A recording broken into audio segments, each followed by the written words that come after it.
Buongiorno e ben ritrovati con questa nuova edizione di Focus TG in questo 30 aprile, vigilia della festa del lavoro 1° maggio. E allora proprio di lavoro subito parliamo perché a Venezia è in corso una manifestazione, un presidio del sindacato della CGIL, in particolare davanti a Palazzo Balbi. Il tema è il concorso per operatori sociosanitari in Veneto. Solo il 40% dei lavoratori in graduatoria è stato di fatto assunto in 5 aziende sanitarie, meno del 30%. C'è una situazione di precariato evidentemente che il sindacato contesta. Allora vedo in diretta proprio davanti al presidio il nostro Filippo Fois, che è con Simone Merlo per la parte tecnica davanti al Balbi, con un ospite. Buongiorno, Ivan Bernini vedo della CGIL. Buongiorno Filippo. Esatto Lina, siamo un po' con Ivan Bernini, segretario generale della funzione pubblica della CGIL, che è reduce da un incontro con l'assessore alla sanità Emanuela Lanzarin. Sul piatto ci sono appunto queste mancate assunzioni per ora degli operatori sociosanitari. Addirittura ci sono alcune aziende sanitarie, diciamo, in cui risultano meno del 30% delle assunzioni che si potrebbero fare. Sono le ULSS 2, 5, 6, 7 e 9, per cui veramente la maggioranza delle aziende sanitarie. Cosa vi ha detto l'assessore? Intanto noi abbiamo chiesto, abbiamo rappresentato un tema. Si è detto per 2 anni dopo il Covid che le persone non volevano più fare i concorsi, che non si trovavano le figure degli infermieri, dei medici, degli operatori sociosanitari. In questo caso abbiamo 4.000 operatori sociosanitari che hanno fatto il concorso, ne sono stati chiamati un 30%, nonostante un fabbisogno elevatissimo anche nelle aziende ULSS della nostra regione, e quindi abbiamo chiesto sostanzialmente 2 cose: di assumere queste persone e soprattutto di prorogare la graduatoria che scade a luglio. Perché ci sono questi ritardi? Cosa vi ha detto l'assessore? Ma le questioni senza giri di parole sono le noti. Finché in questo paese non si elimina il vincolo a spesa, che ormai data 24 anni, le aziende fanno i conticini e guardano chi assumere e chi no per non sforare la spesa.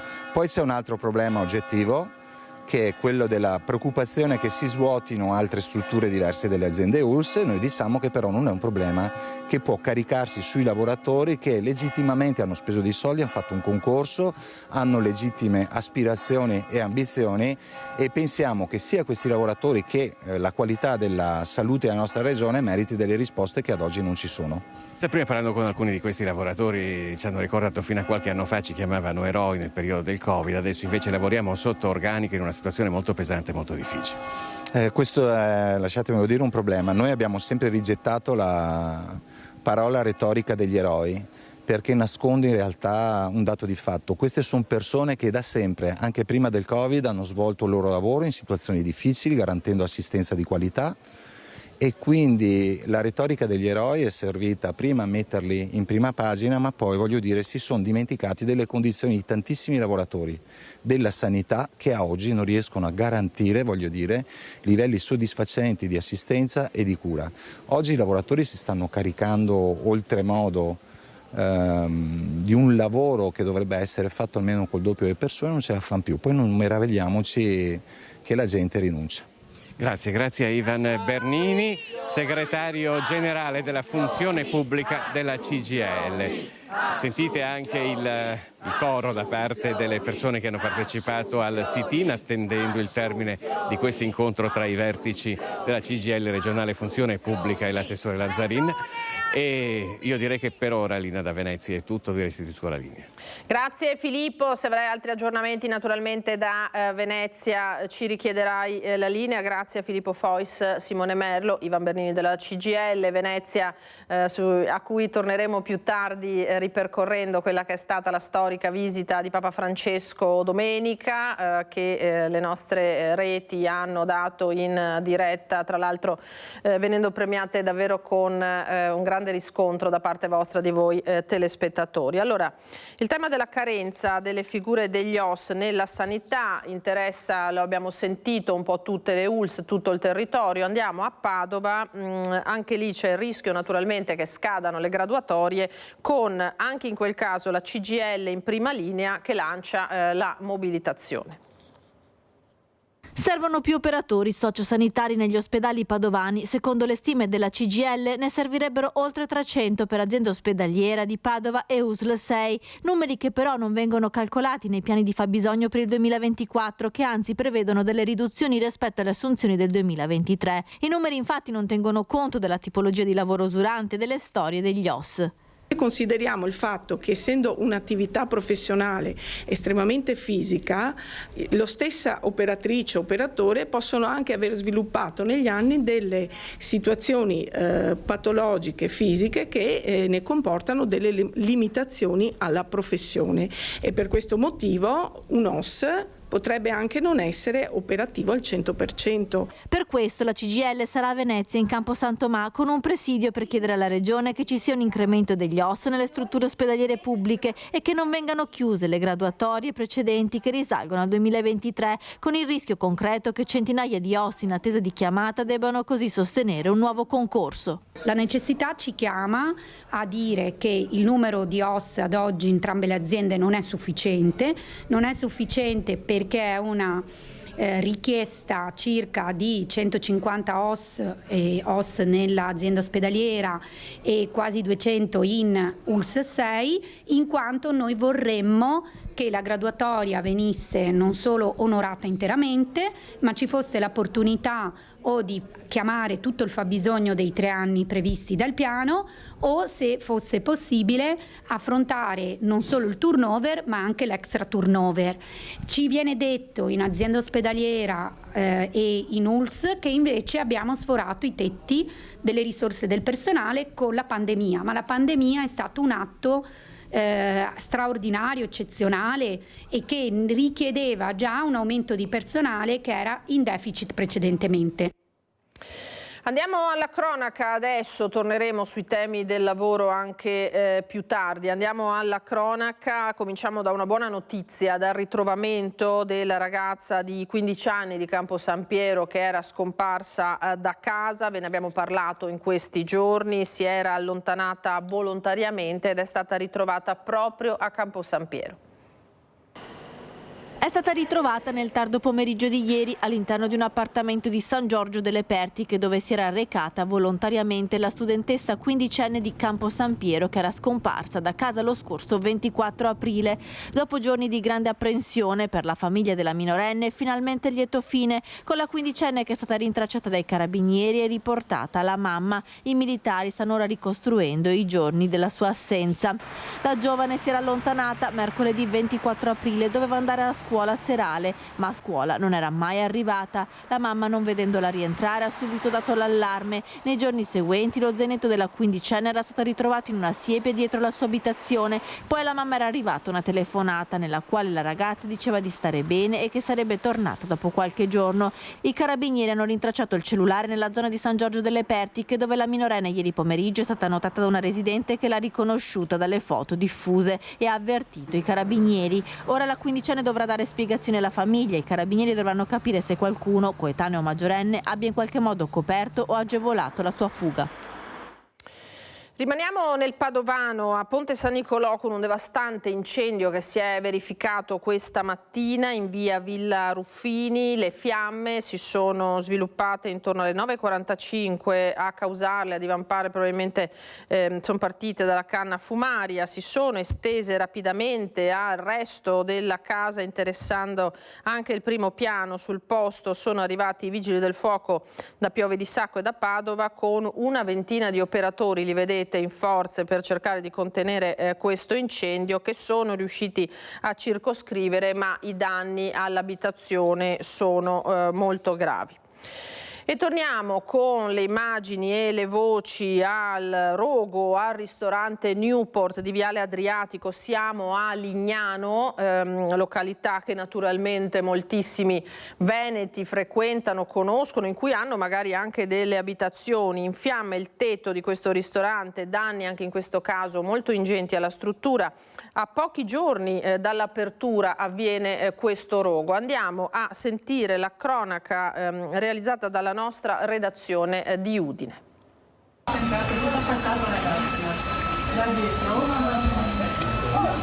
L'attività ormai pronta all'imminente apertura estiva è un rogo che in pochi minuti ne danneggia abbondantemente la struttura.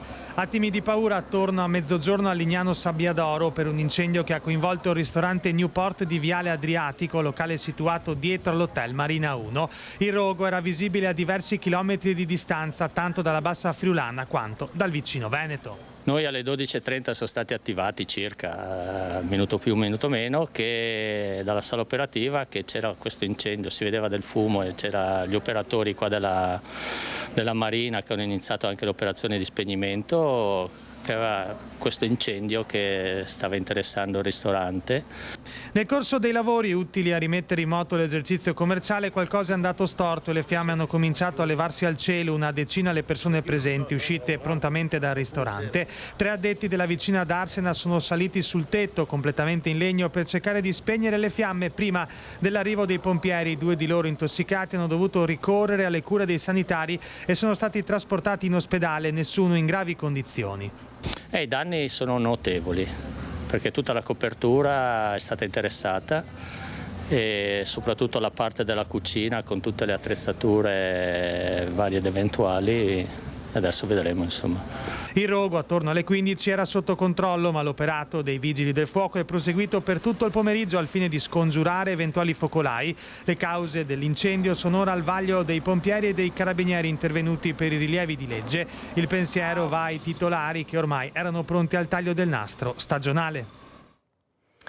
E vigili del fuoco che sono impegnati anche sulle strade in questo momento, in particolare sul tratto cosiddetto maledetto della A4. Siamo sull'home page del Gazzettino: traffico bloccato, svincolo chiuso nel tratto maledetto, appunto, doppio schianto tra più mezzi alle 8, terzo incidente alle 10, autisti incastrati tra le lamiere. Siamo tra Cessalto e San Stino di Livenza. Tra poco ci collegheremo in diretta dal posto col nostro Christian Arboit.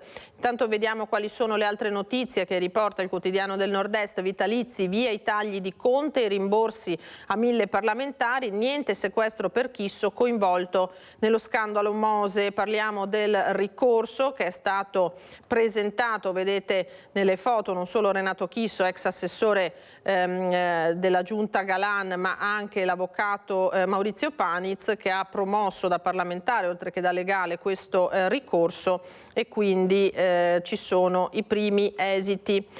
Un caso che arriva da Padova: forti dolori ma ricovero rifiutato. Dopo 3 settimane mamma ha scoperto il tumore ed è morta. La denuncia evidentemente dei familiari dei figli di questa donna. E poi la notizia che vi abbiamo dato poco fa: sanità, 2520 ossi in attesa di stabilizzazione.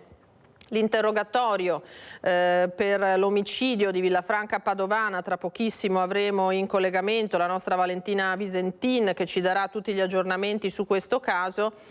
È una vicenda davvero fastidiosa, a dir poco, e spiacevole, che arriva da Mestre, perché siamo di fronte a un caso di fatto di revenge porn. 40enne mollato dalla fidanzata perché troppo geloso. Lui per vendetta mette una foto intima di lei nel suo stato di WhatsApp e ora ovviamente, come è corretto, dovrà risponderne.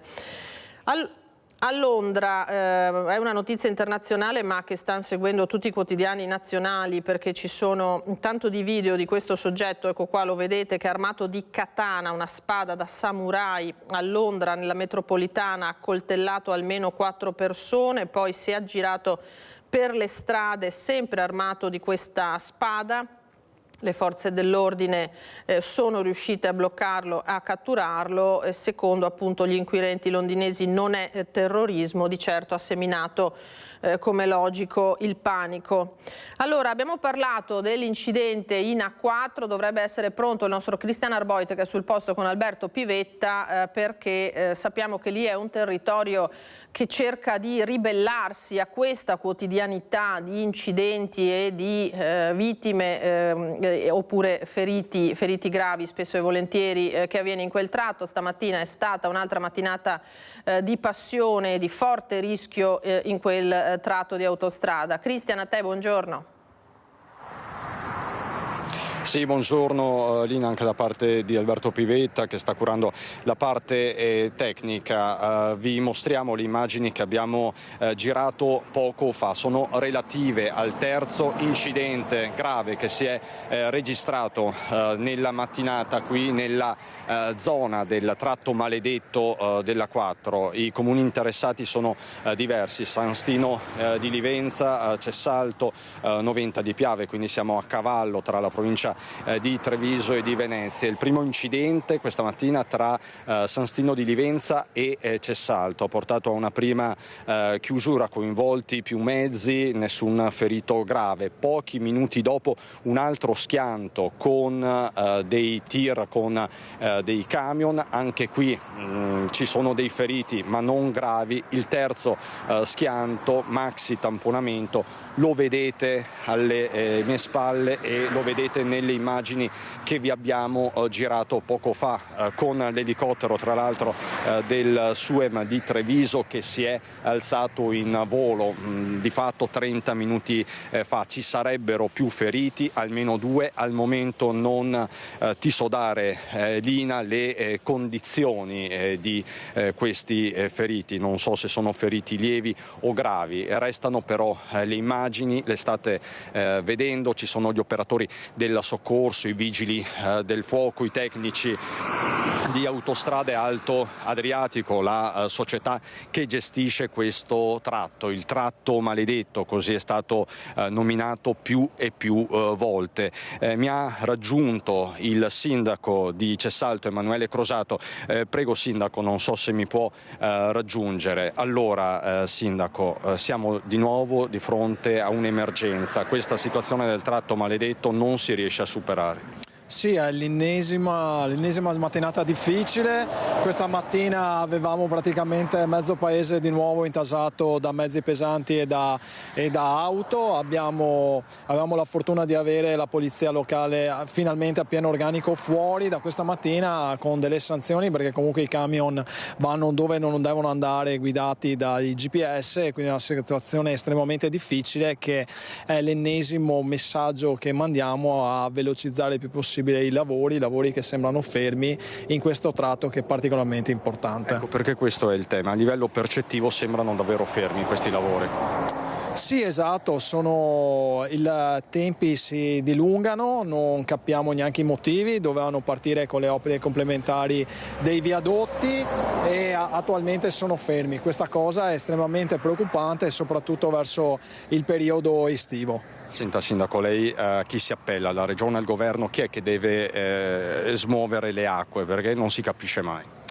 Io penso sempre che sia la Regione a dover coordinare questo sviluppo, no? È lei l'ente preposto, e lei sono le 2 regioni proprietarie dell'ente gestore, pertanto che siano loro a muoversi verso questo tratto. E qui con noi c'è anche Romina Ceccato, la conoscete tutti, è spesso nostra ospite, presidente di Alba, Associazione per la Sicurezza Stradale, mamma di Riccardo Laugeni, uno dei 4 angeli morti nel luglio di 5 anni fa sulla Jesolana. Da allora Romina porta avanti la sua battaglia. Qui Romina, lei non molla, ma si continua a correre, basta guardarsi anche intorno, insomma c'è una scarsissima attenzione al codice della strada. Sì, io ti ho sempre detto che e lo confermo che gli incidenti non si sono mai fermati, e te l'ho sempre detto che l'incidente non è mai fermato. Noi siamo stati anche in 9ª commissione, abbiamo anche portato i nostri, perché noi siamo sulla strada, perché io dico sempre, anche quando vado a parlare con le istituzioni, ascoltateci, perché noi veniamo in questi luoghi, tu ci vedi, tu mi vedi che io ci sto a controllo, e la velocità ultimamente è una cosa esagerata, la distrazione, il stare attaccati, il non rispettare proprio il menefreghismo, scusa, delle persone che si mettono in macchina e vanno nella strada, non rispettano le regole. Allora io te l'ho detto prima e lo chiedo fortemente, penso che con le istituzioni, penso anche con la regione, oggi devo incontrare il vicegovernatore la De Berti, quindi ne parlerò anche con lei, che mi ha invitato appunto per ascoltarmi su alcune cose, cerchiamo cerchiamo insieme, io lo chiedo proprio anche visto che abbiamo avuto anche il sindaco qua presente, andiamo insieme a Roma. Ho visto che gli agricoltori si sono messi sui trattori, sono andati e sono stati ascoltati. Bene, andiamo tutti con delle macchine disastrate davanti al Parlamento, davanti al Quirinale, davanti dove vogliamo. Verremo ascoltati, ma specialmente noi anche vittime. Perché noi siamo vittime e siamo stanchi di vedere queste cose, persone che se ne vanno perché non rispettano il codice stradale. Allora, Romina, lei ha scritto anche al Presidente del Consiglio Giorgia Meloni nelle ultime settimane, lei è sempre in attesa di risposte, intanto comunque un passaggio istituzionale importante è quello di oggi pomeriggio con la vicegovernatrice del Veneto Elisa De Berti. Allora ci terremo aggiornati anche su questo. Sindaco Crosato, lei è sempre pronto a fare rete anche con le associazioni delle vittime della strada? Sì, assolutamente, dobbiamo infondere la cultura della sicurezza stradale. Qui si parla soprattutto di disattenzione alla guida, anche perché ormai siamo abituati che appena succede un incidente ne succedono altri in conseguenza delle code, e questo succede proprio per una scarsità di attenzione alla guida. Ecco, e tra l'altro stasera Lina, ti posso preannunciare, insomma poco fa abbiamo intervistato il signor Giacomino di Romanziol, che per anni, 20 anni è stato dipendente dell'ACI proprio a 90 di Piave, quando ancora il servizio del soccorso stradale era portato avanti dall'ACI, e ci parla appunto della sua attività, di come ha visto cambiare anche la percezione della sicurezza stradale nel corso degli ultimi decenni. Signor Giacomino, che tra l'altro 2 anni e mezzo fa ha perso un figlio proprio per incidente stradale a Caposile, quindi questa sera sentirete anche le sue parole. Insomma, sulla sicurezza stradale non si scherza, e noi continueremo a raccontare quello che succede sulle strade del Veneto. Quindi ti ripeto, questo è il terzo incidente che si è registrato nella mattinata sul tratto maledetto. Al momento ti posso dire che ci sono dei feriti che sono stati estratti dalle lamiere, dai vigili del fuoco. Sono intervenuti gli operatori del SUEM. Le operazioni di rimozione, lo vedete, sono tuttora in corso, sono operazioni delicatissime, e il tratto appunto in direzione Trieste è al momento chiuso. Questo cosa significa? Che c'è un sovraccarico, come diceva il sindaco Crosato, sulla viabilità secondaria. Qui siamo su un tratto di strada che ricade nel comune di Noventa di Piave, ma poco distante c'è Salgareda, siamo a ridosso di Cessalto, insomma sono arterie strategiche. Grazie ancora Emanuele Crosato, sindaco di Cessalto, grazie Romina Ceccato, presidente di Alba per la sicurezza stradale. Per il momento dall'altezza di via Cirgonio è tutto. Con Alberto Pivetta ti restituisco la linea. Grazie a Cristian Arboita, ad Alberto Pivetta, grazie agli ospiti. Non smetteremo mai naturalmente di battere su questo tasto tragico della sicurezza sulle strade. Ci dà conto il sito del Corriere del Veneto, vediamolo, eccolo qua regia. Grazie a Francesco Cerone e Renato Capoia che seguono la regia oggi di Focus TG. Un incidente che è accaduto nella serata di ieri, travolto in scooter da un'auto contromano, pensate, è morto un uomo di 36 anni che stava tornando dal lavoro. Ecco, a proposito di vigilia nera purtroppo di questa festa del 1° maggio, l'impatto a un incrocio in zona Zai, vittima Elia Zecchinato, lo vedete nella fotografia, al volante una 32enne indagata per omicidio stradale, al vaglio testimoni e telecamere. Ci sarà naturalmente da capire come mai questa auto si trovasse contromano e questo 36enne dal lavoro non ha più fatto ritorno a casa. Purtroppo noi vi dobbiamo dare conto di cose tragiche, episodi tragici, cronaca come questa, ma come in tutte le cose dobbiamo aprire finestre anche su quelle che sono le cose più leggere e che ci danno più entusiasmo. Allora, abbiamo parlato poco fa, abbiamo accennato, poi ci torneremo sulla diretta che abbiamo fatto con le nostre reti Media Nord-Est del Papa a Venezia, giornata davvero storica. Ci prepariamo con le nostre reti per la Dunata nazionale degli alpini di Vicenza, partenza a cui non manca più molto tempo davvero. 10, 11, 12 maggio. Allora andiamo con le bellissime immagini che ci piace sempre vedere sul Ponte Vecchio, il Ponte degli Alpini a Bassano del Grappa, dove ci sono la nostra Chiara Gaiani e Alessandro Costacurta, perché gli alpini di Bassano si stanno preparando, e come, se non si preparano loro chi dovrebbe farlo, insomma, visto che sono storici gli alpini di Bassano, a questo evento che si sta avvicinando. Chiara, buongiorno. Lina, buongiorno. Abbiamo deciso con Alessandro di partire proprio dal Ponte Vecchio, dal Ponte degli Alpini, come omaggio della città degli Alpini alla Dunata che sta per aprirsi a Vicenza, 95esima Dunata. Ringrazio i nostri ospiti, sono due, abbiamo avuto un raddoppio, e che sono Giuseppe Rugolo, il presidente della sezione ANA Montegrappa, e uno dei suoi 4 vici, Giacomo Bonora, che ringraziamo. Ringrazio anche per l'ospitalità, perché siamo in una location esclusiva, Lina, Alessandro, che ci ha messo a disposizione questo bellissimo terrazzino da cui possiamo inquadrare nella sua interezza e nel suo splendore il Ponte Vecchio. Dicevamo che la sezione ANA Montegrappa si sta preparando, sicuramente posso dire la più antica del Veneto, mi corregga Presidente se sbaglio. Senza presunzione sì, 10 febbraio 1920. Ecco, la sezione ANA si sta preparando ovviamente alla Dunata di Vicenza,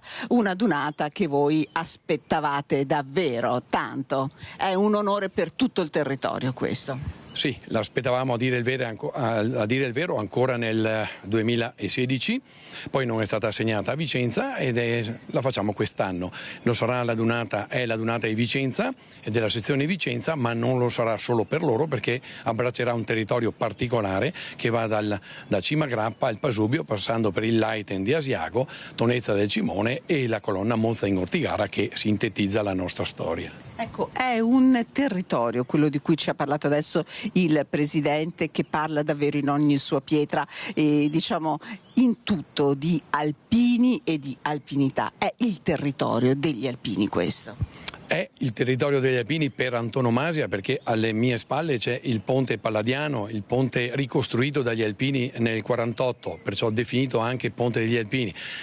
Di fronte a me è uno scenario straordinario che va, appunto, come dicevo prima, da un sacrario all'altro. Abbiamo la storia della Grande Guerra, della Prima Guerra Mondiale, senza nulla togliere naturalmente a tutti gli altri luoghi che hanno visto questa tragedia immane consumarsi. Ma è la nostra storia, è la storia degli alpini. In Ortigara è nata anche la prima Dunata, è stata fatta la prima Dunata nel 1920, perciò ci sentiamo a casa, gli alpini devono sentirsi a casa loro.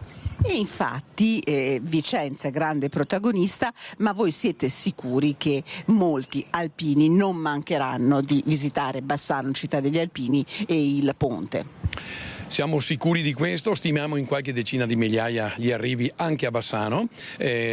Nei giorni della Dunata, un po' prima e anche dopo, perché come dicevo prima non si può prescindere, per chi arriva da fuori Veneto, non fare un giro per il Ponte degli Alpini, non fare un giro, abbiamo già richieste anche per il Sacrario visite al Sacrario Cima Grappa, e perciò li aspettiamo a braccia aperte, anche se noi saremo impegnati a Vicenza con la Dunata. Ecco, ovviamente non c'è una scaletta particolare, non c'è una organizzazione definita. Bassano fa, tra virgolette, mi passi questo termine, da spalla. Noi facciamo da spalla, da supporto tattico, logistico, chiamiamolo così. Ci sarà qualche evento in città, so di un concerto alla parrocchia di San Marco con dei cori, poi ci saranno altre, sicuramente qualche esibizione spontanea per le piazze, per le vie. Ospiteremo la 43esima compagnia del battaglione Bassano, del battaglione Aosta, compagnia di addestramento degli allievi del centro addestramento alpino di Aosta, che pernoteranno naturalmente in caserma Montegrappa il sabato sera e saranno nostri ospiti, per poi aprire la sfilata di domenica mattina a Vicenza. Perciò il mondo alpino in armi e non lo abbiamo anche qui a Bassano. Ecco, sfilamento, direi che quello è il momento clou, tutti aspettano la giornata di domenica. Presidente, se mi permette, chiederei proprio al suo vice, che è il responsabile del cerimoniale della sezione ANA, di raccontarci quando vi vedremo sfilare, Giacomo Bonora. Noi sfileremo il nostro ammassamento appuntamento sarà verso le 5 e le 17 del pomeriggio. Avremo un bel afflusso perché contiamo in arrivo di molti nostri alpini. È una sfilata abbastanza importante, andremo quasi a chiudere la dunata, che dopo di noi sarà Vicenza, però contiamo una forte massa di alpini che possa vedere a sfilare. So che lei li organizzerà, quindi ha già deciso tutto?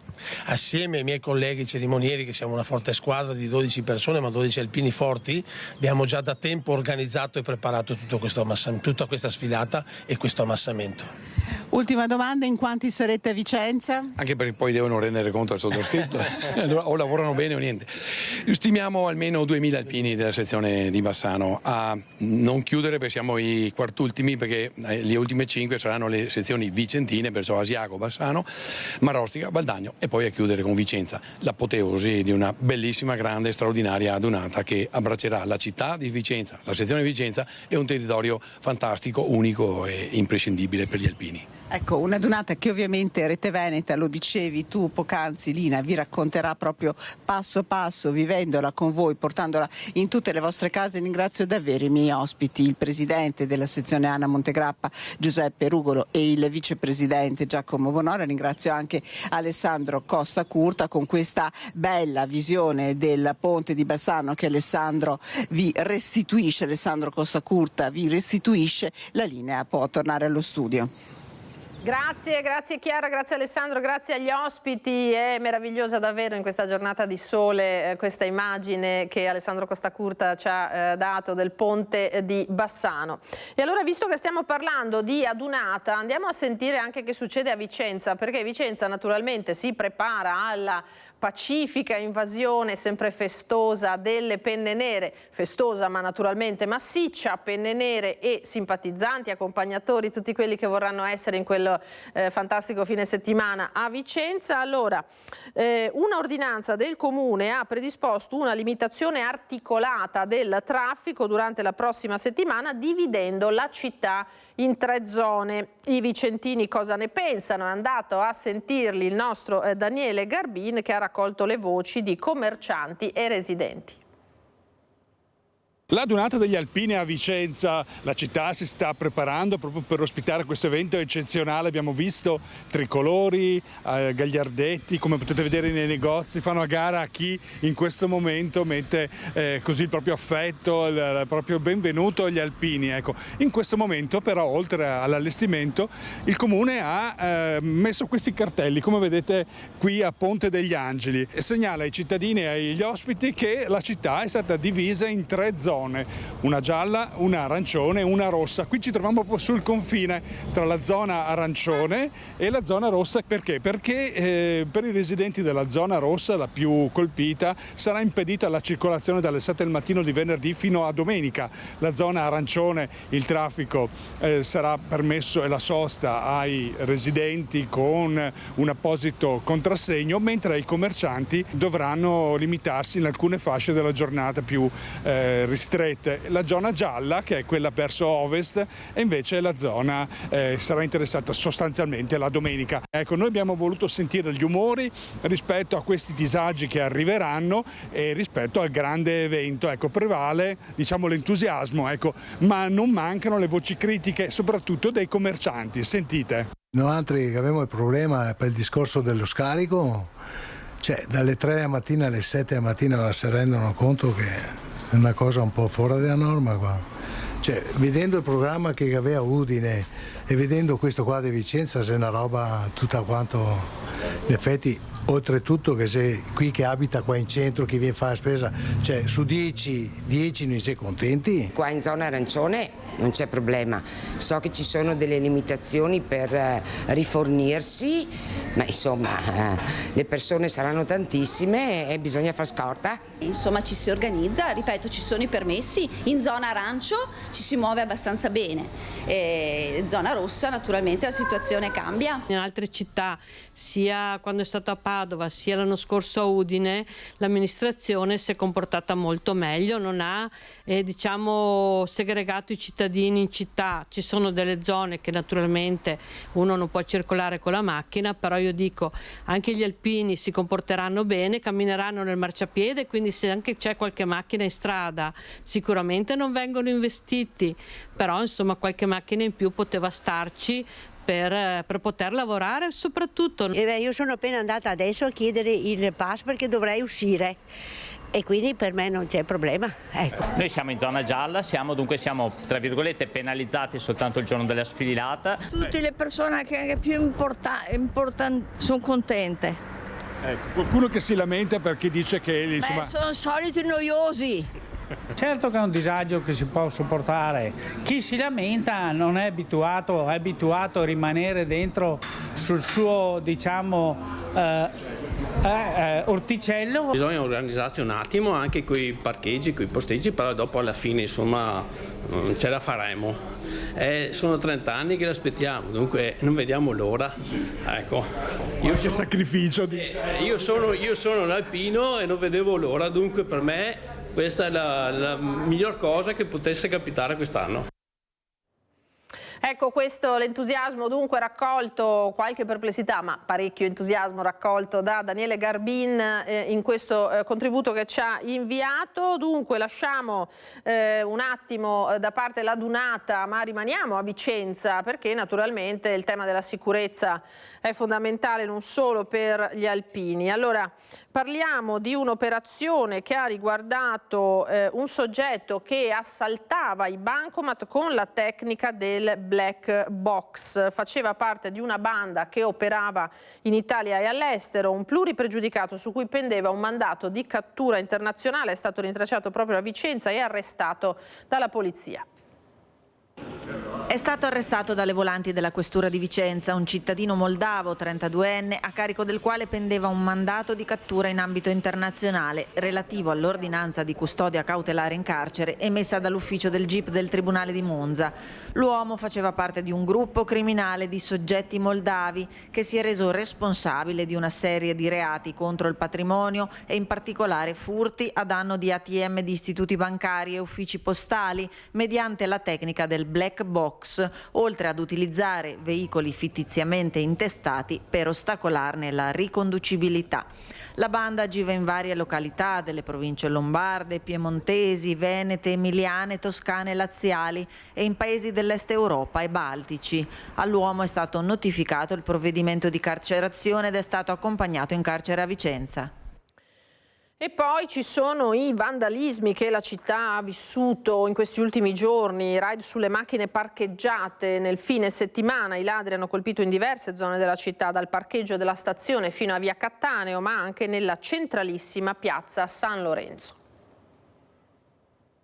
Questo video documenta meglio di tante parole quello che è successo. I vetri a terra, il finestrino spaccato, l'abitacolo sottosopra.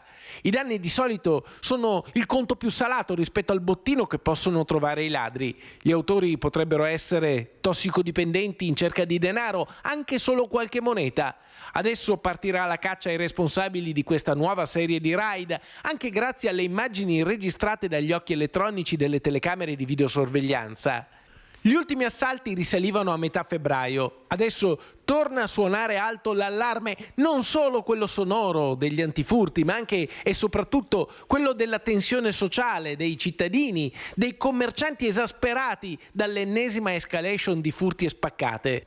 Di soluzioni al degrado, alla piccola criminalità però non ce ne sono ancora. Serve un giro di vite a livello legislativo, serve il pugno di ferro, servono più controlli. È quello che chiedono i cittadini, impotenti di fronte all'ultima ondata criminale.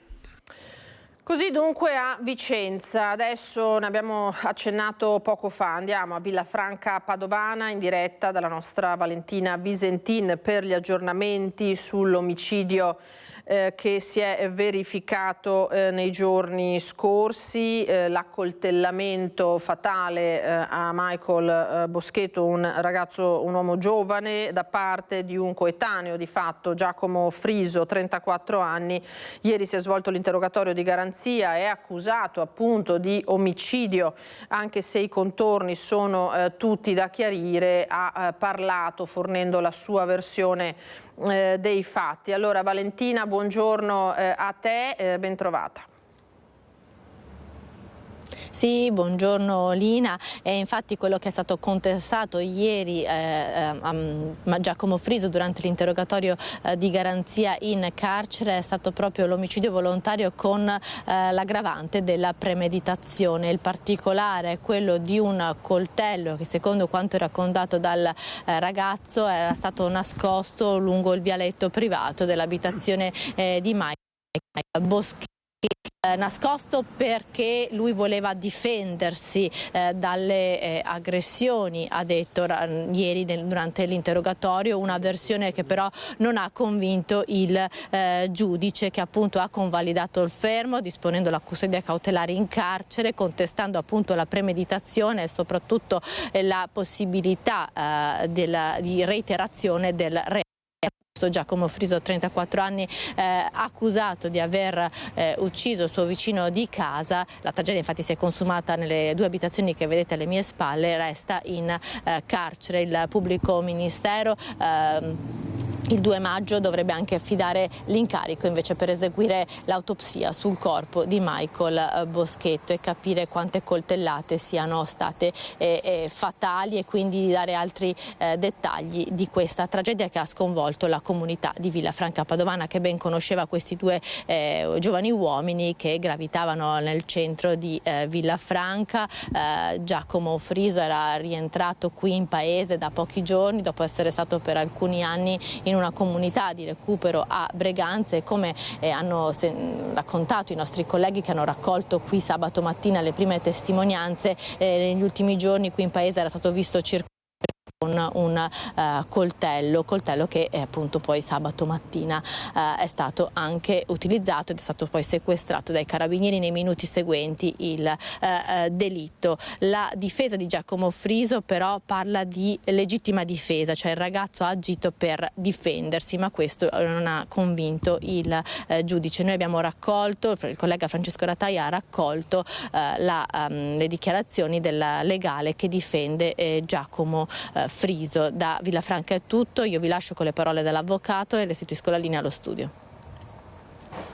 Friso non ha aggredito il Boschetto, ma c'è stata una colluttazione fra i due in cui il signor Friso ha patito 15 giorni di prognosi salvo complicazioni per lesioni varie, quindi c'è stato evidentemente uno scontro fra i due, uno scontro che risale anche a una sorta di odio atavico fra i due ragazzi. Questa è la ricostruzione dell'avvocato di Giacomo Friso, Enrico Cogo, dopo l'interrogatorio per la convalida dell'arresto. Ci sarebbero, secondo la difesa, antiche ruggini tra il presunto assassino e la vittima Michael Boschetto, che vivevano in via Gomiero a Villafranca Padovana, uno di fronte all'altro. Una teoria, quella della legittima difesa, che però non è stata accolta dal giudice per le indagini preliminari, Elena Lazzarin, che ha convalidato l'arresto. Il pubblico ministero ha ritenuto di contestare, e anche il giudice poi ha dato atto, la circostanza aggravante della premeditazione sulla scorta del posizionamento di questo coltello. Il coltello infatti sarebbe stato posizionato nel vialetto privato precedentemente all'aggressione da parte di Friso. Questo farebbe quindi pensare a una premeditazione. In questi casi, quando c'è un omicidio, come detto, specifico, cioè lineare, perché il soggetto contro cui si è scagliato, la persona invisa al Friso è sempre stato il Boschetto, come il Boschetto per il Boschetto era il Friso. Il fatto che il carattere del Friso fosse, come diceva il Fumantino, comunque è dovuto a una situazione personale e familiare molto complessa e complicata, quindi un soggetto ha tutte le sostanze stupefacenti, che aveva abbandonato la comunità, una sorta, mi passi il termine, un po' sbandato, cosa che lo stesso ha ammesso.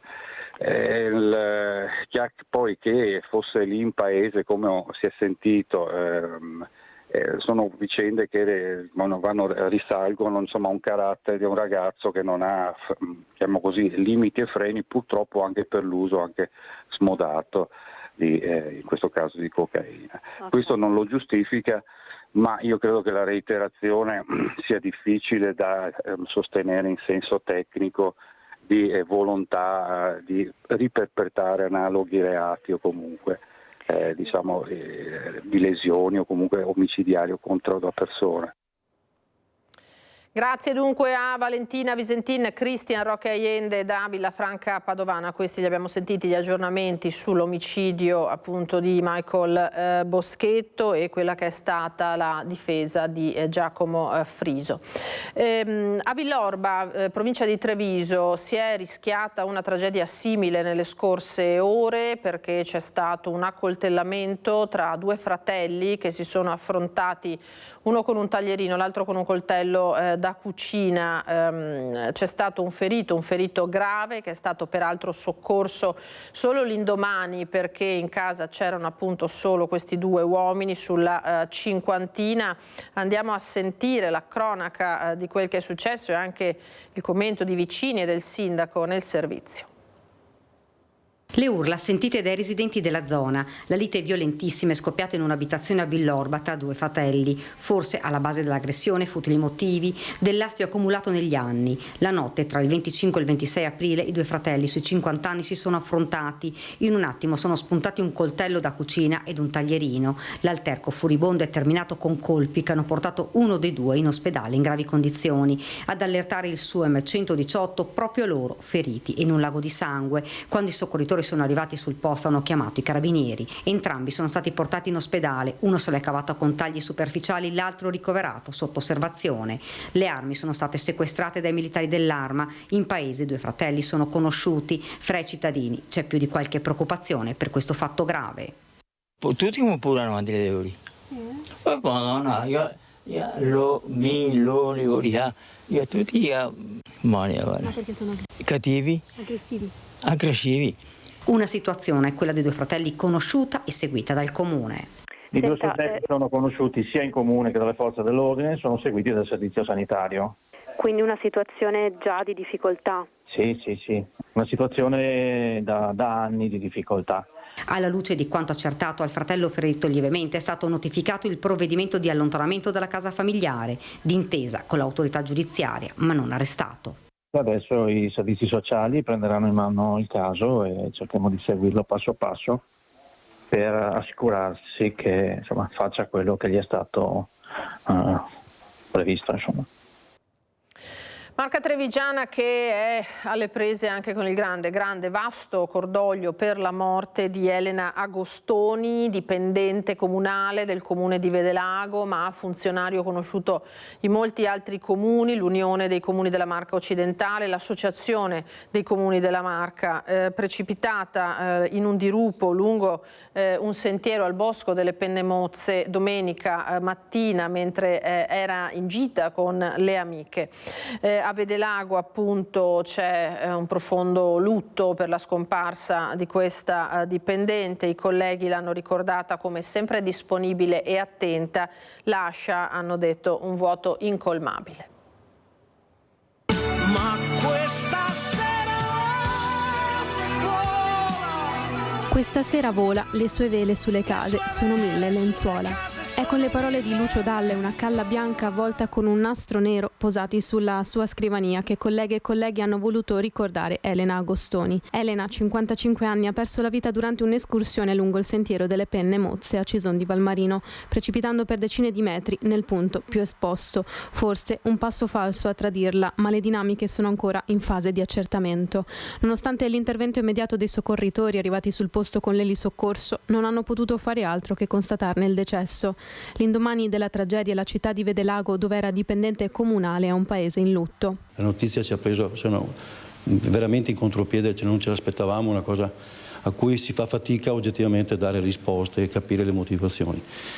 Certo che Elena lascia a noi un vuoto difficilmente colmabile, su cui credo che ci sarà una profonda riflessione da parte nostra, perché, ripeto, non è semplice trovare una persona disponibile, che l'unica cosa mi sapeva dire: sindaco, se ha bisogno mi chiami pure tranquillamente. Elena viveva a Giavera del Montello insieme alle figlie Chiara e Fernanda, poco più che 20 anni. Troppo forte il dolore per trovare le parole per ricordare la madre. Un dolore silenzioso e posato, lo stesso che si respira tra i corridoi del municipio di Vedelago. E si occupava principalmente degli organi istituzionali, quindi di tutte quelle cose della segreteria del sindaco, la segreteria degli organi istituzionali, quindi assessori, consiglio comunale e quant'altro, e aveva anche il compito di gestire l'anagrafe pubblica, quindi un ruolo e una funzione importantissima. Elena era anche stata coordinatrice dell'Unione dei Comuni della Marca Occidentale, associazione che ha voluto ricordarla con un post. Cordoglio a cui si unisce anche il sindaco di Giavera del Montello. Mite, disponibile, riservata ma determinata e sempre propensa all'ascolto. Qualità con cui l'amministrazione comunale di Vedelago durante il Consiglio ha voluto renderle omaggio. Parole molto semplici da parte del Comune di Vedelago, quindi non dell'amministrazione ma del Comune di Vedelago e di tutti chi la conosceva nel Comune, di ricordare cosa è stata per noi soprattutto Elena Agostoni. I funerali saranno celebrati giovedì 2 maggio alle 15:30 nella chiesa parrocchiale di Cusignana. Torniamo adesso in diretta da Grassaga con il nostro Christian Arboit, perché gli incidenti in serie in A4 di cui vi abbiamo dato conto poco fa stanno avendo gravi ripercussioni sulla viabilità. Christian.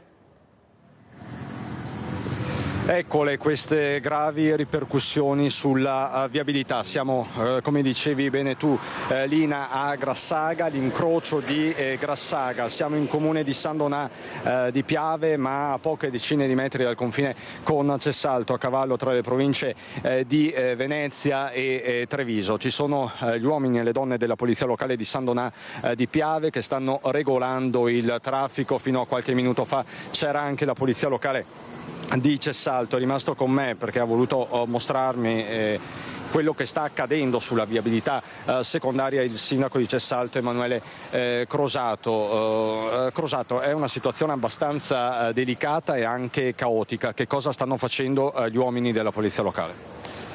Intanto ringrazio sentitamente l'amministrazione comunale di San Donà perché sta coordinando l'attività e ci sta aiutando. Questi stanno evitando che i mezzi pesanti entrino in via Castorta, una strada completamente inadatta, e vengano a intasare il centro di Cessalto. È un'azione per noi fondamentale. Abbiamo istituito della nuova cartellonistica, ma come vedete i camion arrivano, devono girarsi e tornare indietro. È l'unica soluzione che abbiamo, altrimenti l'alternativa è quella di intasare completamente il paese, intasare completamente via Castorta, una strada pericolosissima. Vedete l'intensità di traffico, queste sono tutte auto che escono dal casello, auto e camion che escono dal casello di San Donà e vorrebbero andare verso il casello di Cessalto per bypassare l'incidente, non sapendo che stanno passando per delle stradine di campagna completamente inadatte per questo utilizzo. Questo va detto che non lo possono nemmeno sapere per certi versi, o sì? Beh, la cartellonistica c'è, purtroppo anche i camion seguono sempre i GPS, quelle per le auto, e quindi non capiscono, tipo il camion che sta arrivando. Quindi per noi è importantissima sta azione di cooperazione tra le due polizie locali per evitare l'intasamento. Questa veramente è un'azione per noi fondamentale, perché altrimenti dovremmo essere alle prese attualmente con tutto questo traffico in quella stradina completamente inadatta. Quindi, come vedete, tutti i mezzi superiori alle 3 tonnellate e mezzo, mi corregga se sbaglio, ecco, lo dice anche il cartellone giustamente, vengono appunto fatti fluire verso. Esattamente come accade, il camion di adesso vuole continuare per questa strada perché il navigatore gli dà questa indicazione. Non ha un navigatore per camion ma un navigatore per auto, e non capisce che sta andando praticamente in un imbuto dove non andrà più fuori se non in tarda serata. Ecco, quindi questo è lo scenario che si ripete ogni qualvolta c'è un incidente sul tratto maledetto della 4, e come ci racconta la cronaca odierna succede praticamente sempre.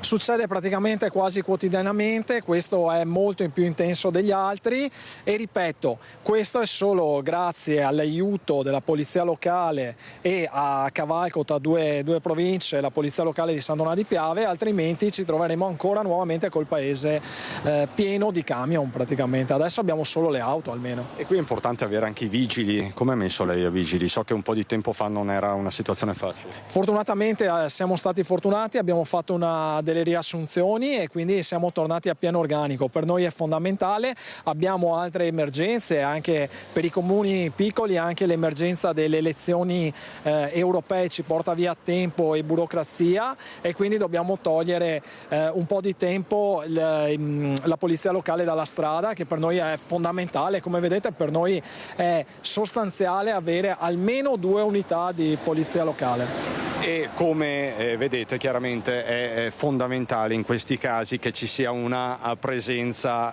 umana, perché altrimenti non sarebbe facile insomma destreggiarsi in questo incrocio, così come in tanti altri sostanzialmente, soprattutto se un GPS ti porta, sindaco, a indirizzarti verso una strada piuttosto che un'altra. Allora Lina, per il momento è tutto. Questa la mattinata, questa la cronaca di giornata, 3 incidenti, lo ricordiamo, importanti e gravi sul tratto maledetto, il primo a Portogruaro, il secondo tra San Stino di Livenza e Cessalto, il terzo che vi abbiamo documentato nel precedente collegamento a Noventa di Piave, all'altezza appunto di Noventa di Piave. Ci sono dei feriti, sono stati trasportati tra Treviso e gli ospedali veneziani. Grazie ancora Emanuele Crosato, vi lascio con le immagini della polizia locale che sta operando qui a Grassaga. Per il momento è tutto, vi restituiamo la linea. Grazie Cristian Arboit e Alberto Pivetta, grazie al sindaco per averci mostrato di fatto quello che accade poi quando in autostrada si verificano incidenti. Il disagio, il problema, al di là naturalmente di feriti e vittime, non è solo in autostrada, lo abbiamo visto anche nel territorio. Ci fermiamo per un rapido break, torneremo tra pochissimo.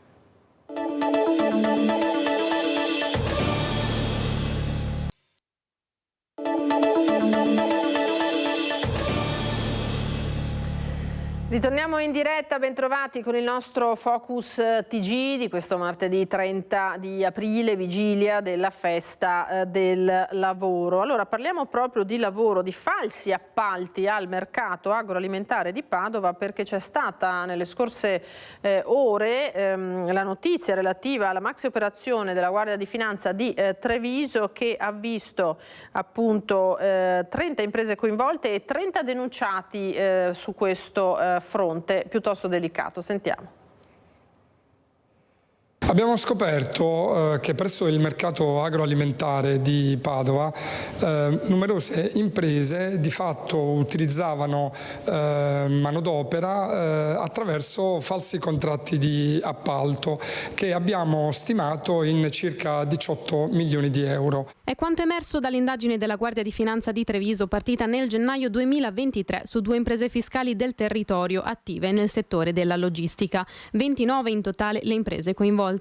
Tra queste le 2 trevigiane e altre 27 aziende committenti dislocate tra le province di Padova, Rovigo e Venezia, di cui 23 operanti al mercato agroalimentare di Padova. Abbiamo quindi denunciato alla Procura della Repubblica di Treviso 30 imprenditori per il reato di somministrazione fraudolenta di manodopera e abbiamo anche irrogato sanzioni fino all'ammontare di 2,5 milioni di euro. In pratica utilizzavano i lavoratori che erano alle dipendenze delle 2 imprese appaltatrici trevigiane a loro piacimento, questo per evitare l'assunzione con contratti di lavoro a tempo indeterminato. Le 2 società appaltatrici avevano infatti il compito di fornire i lavoratori.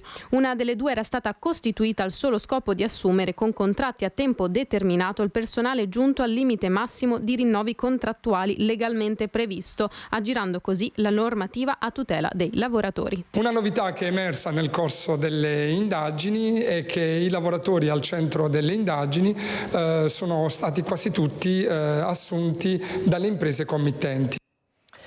C'è stata questa operazione, anche la pronta risposta del MAP di Padova dopo questa indagine che, come detto, ha coinvolto imprese e cooperative che operano nella grande area del mercato agroalimentare. La dirigenza del mercato agroalimentare di Padova si definisce estranea all'indagine della Guardia di Finanza di Treviso, che ha scoperto falsi contratti d'appalto che riguardano cooperative che a loro volta sono impiegate da alcuni grossisti che operano all'interno dell'area del MAP, coinvolto dunque suo malgrado dall'inchiesta. Come mercato in sé, come istituzione, come società MAP, noi siamo concessionari dell'area mercatale che è di proprietà del Comune e subconcedenti ai vari operatori. Naturalmente è come fossimo degli amministratori di condominio, non è che possiamo entrare nel merito specifico di come ogni condomino agisce. Nel mirino dei finanzieri fatture per operazioni inesistenti da cui è scaturita la detrazione falsa di IVA per 1.400.000 euro, ma il tema delle cooperative, sostiene Liccardo, va affrontato a livello nazionale. Ci sono dei meccanismi che vanno rivisti sul piano proprio legislativo e sul piano delle prassi, perché chiaramente poi nel tempo si stratificano delle prassi che magari non sono corrette. Questo sarà un compito poi di chi deve giudicare e valutare. Per quanto ci riguarda, noi quello che abbiamo messo in campo, stiamo mettendo in campo, è una grande attenzione anche a mettere in campo tutti gli strumenti che possano garantire la legalità in tutti i suoi aspetti. A giorni presenteremo anche il primo bilancio di sostenibilità, cui non saremmo neanche tenuti, ma lo facciamo proprio perché abbiamo una considerazione ampia del tema sostenibilità che va dalla sostenibilità ambientale a quella economico-finanziaria e a quella etica.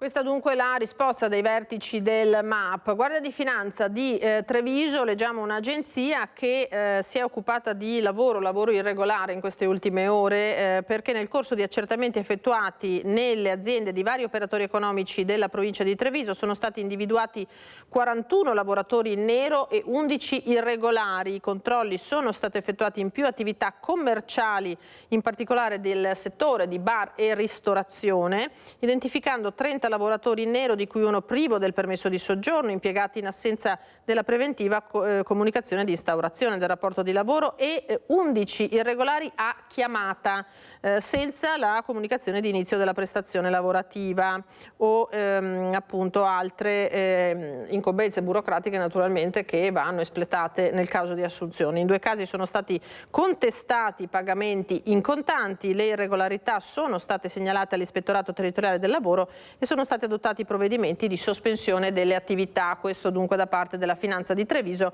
in provincia di Treviso.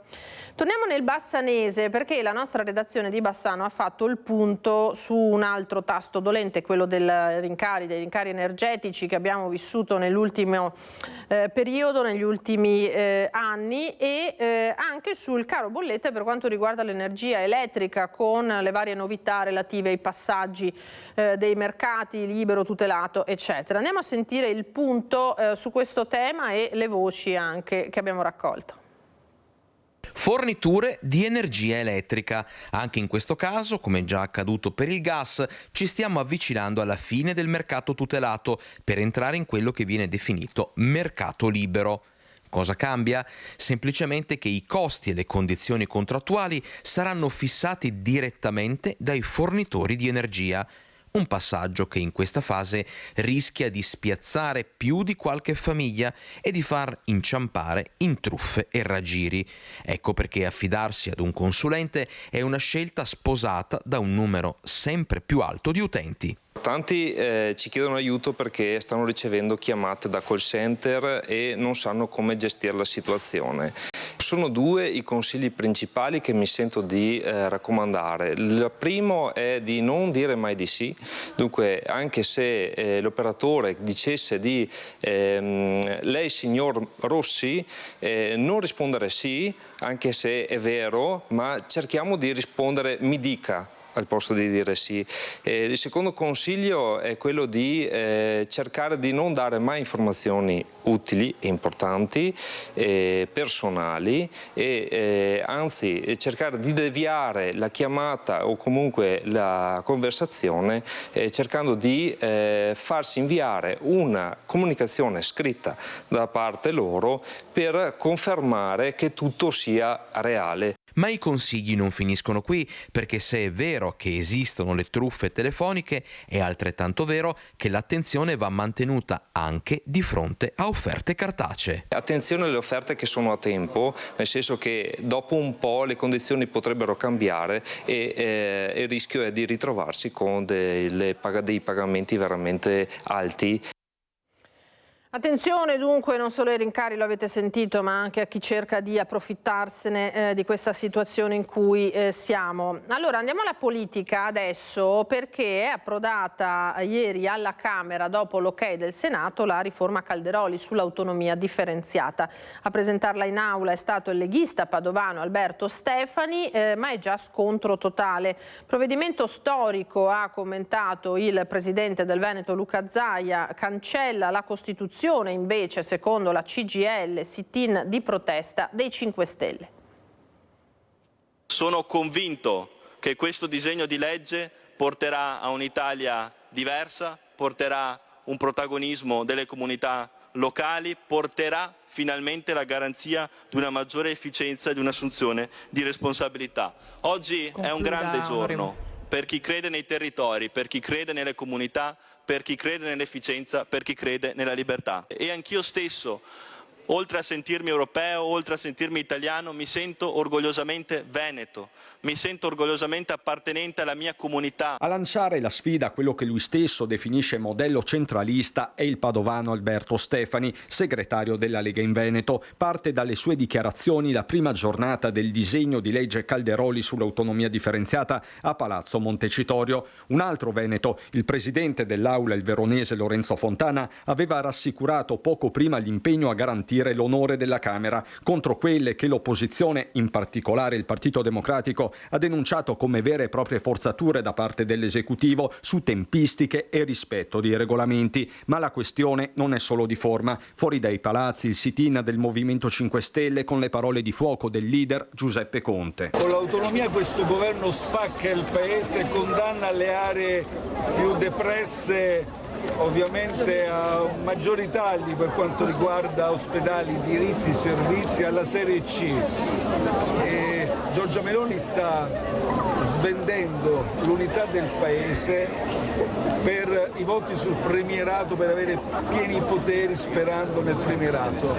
Quindi da patriota a secessionista la fermeremo, la combatteremo in ogni modo. Da parte sua in aula Stefani difende il provvedimento e parla dei LEP. I livelli essenziali di prestazione sono una svolta, dice, con cui si superano i criteri della spesa storica. Quando si parla dell'introduzione dei livelli essenziali delle prestazioni dovrebbero unirsi destra e sinistra, dovrebbe unirsi tutto l'arco parlamentare, perché stiamo parlando di standard minimi che vengono garantiti in tutto il territorio nazionale. Da oggi si discute un provvedimento che entrerà nella storia, dice il presidente del Veneto Luca Zaia, mentre la CGIL parla di una controriforma che cancella la Costituzione, e i toni nel pieno della campagna elettorale sono solo destinati ad infiammarsi. Campagna elettorale dunque, la citava il collega Cristian Arboiti in questo servizio. Allora andiamo a vedere un paio di candidati alle elezioni europee. Partiamo proprio dalla zona del Bassanese con la leghista Morena Martini, che dice: difenderemo il Made in Italy e proteggeremo le eccellenze del territorio. La Lega è sempre stata presente per difendere il nostro agroalimentare e tutto il comparto che riguarda appunto l'agricoltura e l'allevamento. Difendere l'agricoltura, difendere il Made in Italy, una chiara traiettoria, quella della Lega e della candidata alle europee Morena Martini, a protezione di un DNA italiano che secondo alcuni potrebbe essere in pericolo. Piccole e medie imprese, prodotti agroalimentari tipici e settore primario, un impegno alla protezione delle eccellenze. Le stalle non devono essere viste come qualcosa di inquinante, ma come una risorsa per il territorio e anche per la salute alimentare dei nostri figli. E a proposito di Europa, chiara la posizione sul fronte della transizione ecologica. La proposta delle transizioni ecologiche, seppur giusta nella proposta generale, diventa inattuabile nei metodi, perché i tempi innanzitutto sono molto ristretti e la maggior parte del peso economico ricadrebbe e ricade oggi come oggi sulle singole famiglie. Che sia una transizione ecologica sì, ma sia fatta nei dovuti modi, soprattutto con le risorse adeguate, e ci devono anche dire eventualmente come fare a trovare queste risorse. Così Morena Martini, inaugurato invece a Padova il quartiere generale di Azione per il Nord-Est. Una sede nel centro di Padova per ascoltare e proporre idee. Azione ha inaugurato il suo quartier generale nella città del Santo, da dove parte la campagna elettorale alle europee per il Nord-Est del suo segretario regionale Carlo Pasqualetto. È una sede elettorale immaginata come uno spazio di smart working, quello proprio dove io ho cominciato il mio percorso di start-up, e quindi sempre aperta e visitabile da tutti quelli che vogliono fermarsi e vogliono passare del tempo informandosi, ma anche magari lavorando e studiando. Abbiamo proprio voluto dare uno spazio in più alla città in questi 40 giorni per poter avere un luogo dove stare, dove vivere e dove approfondire tutte le tematiche legate all'Europa. All'inaugurazione era presente anche l'onorevole Matteo Richetti. La sede di Via Roma resterà sempre aperta, spiega il candidato Pasqualetto. Lo ascolto è molto importante, poi noi come Azione abbiamo le idee molto chiare. Per noi le priorità sono lavoro, innovazione, ovviamente tutta la parte di sanità pubblica che deve ripartire qui in Italia. Una visione di Europa opposta a quella dei partiti di centrodestra, sottolinea ancora Pasqualetto. Noi crediamo che ci voglia invece ancora molta più Europa in Europa, e quello che dice Vannacci offende tutto il territorio padovano e veneto. Evidentemente questa è una comunità inclusiva e si vede che lui non è assolutamente spazio-tempo collocato dove siamo noi, perché le sue affermazioni sono inaccettabili. Fin qui la politica dunque, che ci accompagnerà naturalmente fino all'appuntamento con le urne 8-9 di giugno, elezioni europee, elezioni comunali che con le nostre emittenti stiamo seguendo naturalmente dando voce ai vari candidati e ai vari partiti politici. Allora adesso apriamo una parentesi sul caldo che pare stia arrivando, a parte una parentesi a proposito di parentesi, di cattivo tempo che ci attende per il 1° maggio e per i giorni attorno appunto a questa ricorrenza, ma dopo dovrebbe in qualche modo esplodere la primavera-estate. Con lei arrivano gli insetti. Abbiamo visto in questi giorni sui giornali tante notizie non proprio rassicuranti su questo tema, e su questo abbiamo chiesto un breve collegamento a Stefano Vanin, docente di biologia all'Università di Genova. Buongiorno Stefano e ben trovato, entomologo e entomologo anche forense. Buongiorno a tutti, direi che il caldo ci porta agli insetti e da un certo punto di vista è bene, è bello, tutti noi ricordiamo le farfalle e ricordiamo sempre con maggior difficoltà anche le serate con le lucciole che ci hanno accompagnato per esempio noi da giovani. È vero, gli insetti offrono un sacco di servizi, i cosiddetti servizi ecosistemici, l'impollinazione, la pulizia degli scarti, dei rifiuti, però oggettivamente abbiamo anche un insieme di insetti che in qualche modo ci portano delle malattie. Al di là del fastidio della puntura, il problema reale è il fatto che le zanzare riescano a trasmettere tutta una serie di virus, i cosiddetti arbovirus, per i quali a livello nazionale c'è un piano di monitoraggio e contrasto che poi si riflette sulle singole regioni, e bisogna dire che la regione Veneto è all'avanguardia per questa, è una delle regioni che per prima e meglio si è dotata di un piano di controllo e monitoraggio proprio delle zanzare. Oggettivamente ne stanno arrivando anche di nuove, o diciamo che sono delle vecchie conoscenze che erano presenti anche nel nostro territorio e che avevamo eradicato, ma adesso cominciano a tornare e lì si pongono tutta una serie di problemi a cui anche il singolo telespettatore può comunque contribuire nel controllo e nella riduzione della diffusione. Io continuo a dire che dobbiamo aspettarci che la regione, che lo Stato facciano delle azioni, ma se non cominciamo a fare delle azioni anche nel nostro giardino, ben poco riuscirà la lotta contro le zanzare. Quindi una responsabilità anche individuale nell'evitare gli accumuli d'acqua, la pulizia delle caditoie, dei tombini, in modo tale che non si creino quelle condizioni che favoriscono la riproduzione delle zanzare. E poi attenti quando si viaggia a cosa ci si porta a casa in valigia. Cosa si porta a casa in valigia, cosa arriva con i container, l'abbiamo detto varie volte. Allora Stefano, zanzara della malaria in Italia, qui siamo sul sito dell'ADN Cronos, no? Dopo oltre 50 anni la scoperta in Puglia, dallo studio dell'Istituto Zooprofilattico Sperimentale Locale della Basilicata emerge la necessità di rafforzare la sorveglianza in tutto il Mezzogiorno. Però noi sappiamo benissimo che tra un mesetto, pure da qui, dal Veneto, si comincia a scendere in Salento e poi ritornare, perché se è una delle mete, la Puglia, no, preferita anche dai turisti italiani, c'è il rischio di importare questa zanzara? E cosa dobbiamo fare quando siamo lì? Allora, io direi che più il rischio di portarcela a casa e la diffusione degli insetti avviene sia sulle valigie, sia nelle automobili dei turisti, ma segue anche delle rotte più grandi e più importanti, come possono essere per l'appunto i container o i grandi mezzi di trasporto, sui quali ci sono dei controlli a livello di porti e aeroporti.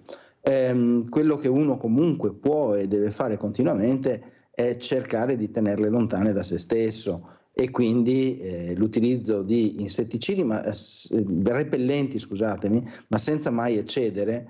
Quindi prodotti che siano certificati, andate a comprarli nei negozi che sono deputati alla vendita di repellenti certificati.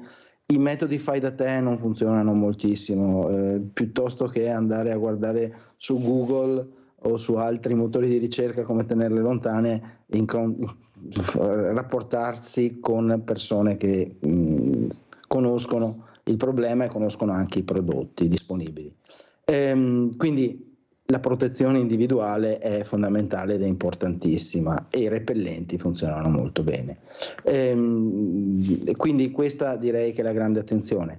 Poi, perché le zanzare trasmettano la malaria, bisogna che la malaria sia presente in un contesto, perché la zanzara da sola, se la malaria non è in zona, difficilmente, anzi impossibile che la trasmetta. E al momento non abbiamo dei focolai di malaria in Italia, quindi insomma possiamo anche stare tranquilli e sereni in vacanza. Situazione diversa per chi invece va all'estero, e quindi fare le profilassi assolutamente, le vaccinazioni quando servono, perché poi quando si torna a casa con una malattia tropicale tante volte, o meglio in alcuni casi, non vengono riconosciute subito e le conseguenze possono essere anche molto importanti. Quindi il Ministero ha delle pagine dedicate ai viaggi all'estero, e quindi confrontatevi, analizzate, leggeteli, in cui non si parla solo di rischi legati a guerre, a tensioni sociali, ma anche a rischi sanitari, e seguire la profilassi che viene indicata è fondamentale. Io non mi muovo di casa e viaggio parecchio senza aver fatto quello che viene richiesto. Insomma, la salute è una sola, la vita è una sola, cerchiamo di preservarla al di là delle opinioni, ma basiamoci sui dati scientifici. Tra l'altro, Stefano, un altro articolo che mi aveva incuriosito l'altro giorno, se non sbaglio sul Corriere della Sera, parlava della diffusione della dengue invece, no? Diceva addirittura rischia di essere peggio del Covid. La diffusione di questa febbre di cui si ha timore naturalmente è davvero preoccupante oppure no dal suo punto di vista? Allora, diciamo che i primi casi in Italia anche quest'anno li abbiamo già avuti. Un mese fa a Genova c'è stato un caso segnalato in un ospedale di un turista che rientrava dal Sud America. Nel Sud America, in particolare in Brasile, ha creato dei grossissimi problemi e anche un numero di morti consistenti. Quindi purtroppo le zanzare che possono veicolare la dengue ci sono anche da noi, e quindi bisogna stare estremamente attenti e vigili. Come dicevo, ci sono dei piani di monitoraggio, e nel caso di positività si innesca tutto un processo di disinfestazione gestito a livello locale, che deve veramente bloccare la diffusione di questa malattia. Quindi diciamo che lo Stato e le regioni si sono già organizzate e hanno messo a disposizione sia le risorse che le linee guida per contrastare questo problema. Continuo a dire, comunque sta sempre a noi il proteggerci, e quindi proteggerci a due livelli, repellenti da una parte, evitare di avere nel proprio giardino, propria casa, anche in una terrazza, quei posti dove le zanzare convergono per deporre le uova e poi riprodursi. Quindi deve esserci un ruolo proattivo di tutti noi per tenere lontane queste spiacevoli e, possiamo anche dirlo, pericolose zanzare. Senta, un ultimo passaggio, perché proprio in provincia di Treviso, come Ordine dei Biologi, se non vado errata, avevate organizzato un interessante appuntamento su vecchi e nuovi ospiti, no? Ultimo passaggio per chi invece va in montagna, perché sappiamo, ecco, avevate fatto un focus anche su questo, che c'è il tema delle zecche che non va sottovalutato. Purtroppo si stanno diffondendo per i cambiamenti climatici, probabilmente anche in collina, e quindi chi è frequentatore abituale, soprattutto adesso che inizia la bella stagione, deve fare attenzione. Assolutamente sì. Bisogna ringraziare l'Ordine dei Biologi del Triveneto, la sua presidentessa, che è la dottoressa Zanatta, che ha voluto questo convegno proprio a Treviso, anche a Foncello, e che ha ricevuto anche il plauso del Presidente della Regione sull'attenzione a tutti quelli, come abbiamo definito, i vecchie conoscenze, i nuovi arrivi, quindi quegli insetti o quegli altri artropodi, perché le zecche non sono insetti ma sono degli acari, che possono trasmettere una serie di patologie. Al di là quindi delle zanzare che sono favorite da un clima come quello dell'ultimo periodo, con piovaschi occasionali e poi colpi di calore, abbiamo il problema anche delle zecche, che è un problema che però ha due sfaccettature, nel senso che negli ambienti troppo secchi le zecche non possono sopravvivere. Però nelle zone collinari, di media collina, di bassa collina, invece si sviluppano sempre di più, perché trovano le condizioni. A dire la verità, io domenica scorsa ne ho incontrata una proprio sul Montello, me la sono trovata attaccata ai pantaloni. Quindi anche in questo caso utilizzare dei repellenti che vanno spruzzati sugli indumenti, vengono venduti, sono dei prodotti appositi, anche lì senza mai eccedere e usare la testa, cioè quando si va a fare un'escursione non si va in pantaloncini corti, si va con i pantaloni lunghi, gli scarponi. Poi lo sappiamo anche per i problemi legati a slogature e altri incidenti che succedono in montagna, perché ormai ci si va anche con l'infradito e la cosa è vergognosa. Quindi una protezione sull'abbigliamento è fondamentale. Quindi sui pantaloni lunghi posso spruzzare tranquillamente dei repellenti, e se porto con me dei cani da compagnia, degli animali da compagnia, nel caso specifico il cane, mi raccomando una profilassi sul cane e anche le opportune misure. Altra buona abitudine è, quando si torna a casa, controllarsi. Controllare attentamente tutte le parti del corpo, in particolare le pieghe, i posti dove possono trovare un punto di facile ingresso nella nostra pelle, e eventualmente fare un salto pronto soccorso o chissà come farlo, anche toglierla via, togliere le zecche. Logicamente verificare e ricordarsi dove la zecca era presente, guardare se ci sono delle infiammazioni locali, degli aloni che si formano. Comunque diciamo che tutte le ASL del Triveneto forniscono un sacco di materiale informativo a riguardo, e per quanto riguarda gli animali, i veterinari sono degli ottimi amici che ci possono dare un sacco di informazione. Quindi andiamo alle fonti e chiediamo alle persone esperte cosa fare e come farlo. Grazie a Stefano Vanin, docente di biologia, entomologo. Grazie per questi consigli, Stefano, e buon lavoro. Grazie a voi e buone passeggiate in montagna e buone vacanze al mare. Speriamo presto. Grazie ancora. Arrivederci. Arrivederci a Stefano Vanin. Noi andiamo velocemente in pubblicità, torniamo tra pochissimo.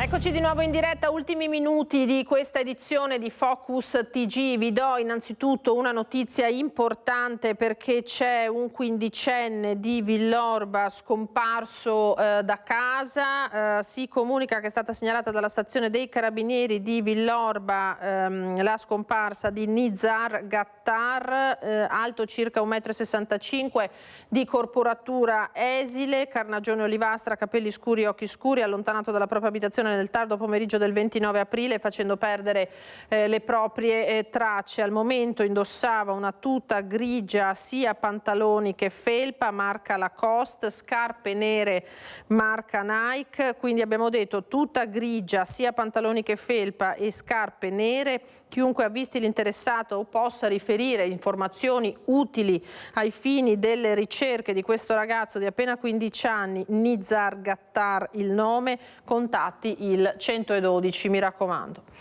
Chiudiamo con un punto sulla mostra da record dedicata all'impressionista Monet a Padova. Sarà aperta fino al 14 luglio, intanto a 2 mesi dall'apertura i numeri parlano già di 70.000 presenze. 70.000 visitatori in 2 mesi, questo il traguardo raggiunto dalla mostra in corso al San Gaetano di Padova dedicata ai capolavori di Monet. Un traguardo notevole che potrebbe portare l'esposizione dei quadri provenienti dal Musée Marmottan di Parigi a superare il record di biglietti staccati che appartiene alla mostra che fu dedicata al Mantegna, che portò in città 140.000 persone. Un successo di pubblico che evidenzia come l'offerta di qualità che la città propone paghi, ha sottolineato l'assessore alla cultura Andrea Colasio. La mostra avrà anche un'apertura straordinaria domani 1° maggio con orario prolungato fino alle 22 con ultimo ingresso alle 21. Abbinare alle grandi mostre una costante attenzione per l'attività in ogni ambito artistico e culturale, anche delle realtà locali, creando un'offerta varia e di spessore che si rivolge ad un pubblico il più ampio possibile, dice l'assessore Colasio. Questi i numeri della mostra a Padova, noi ci fermiamo qui, ringrazio in regia Francesco Cerone e Renato Capoia, appuntamento come sempre ai telegiornali della sera, vi auguro un buon pomeriggio, arrivederci.